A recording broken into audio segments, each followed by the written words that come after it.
નખત્રાણામાં વથાણ ચોક પાસે આવેલ કુમાર શાળા પાસે સતત ઉભરાતી ગટર લાઇન હજુ તો સંધાઈ છે. ત્યાં જ પાણીની લાઇન તૂટતા પાણી માર્ગો પર ફરી વળ્યું છે. એક તરફ નગરના અમુક વિસ્તારોમાં પાણી ન મળતું હોવાની બુમરાણ છે, તે વચ્ચે વથાણ ચોકમાં પાણીની લાઇન તૂટી જતા રસ્તાઓ પર પાણી ફરી વળ્યા હતા. લાઇન તૂટતા લાખો લીટર પાણીનો વેડફાટ થતા લોકોમાં ભારે રોષ જોવા મળી રહ્યો છે.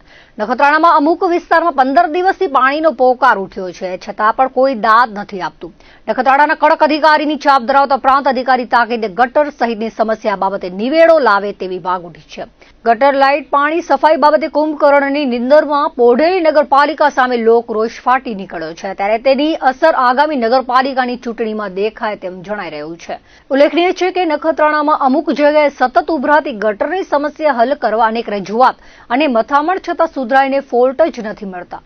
નખત્રાણા જૈન દેરાસરથી લઈ સિદ્ધેશ્વર મંદિર, શાળા અને છેક વિરાણી રોડ સુધી ગટરના પાણી ઉભરાય છે.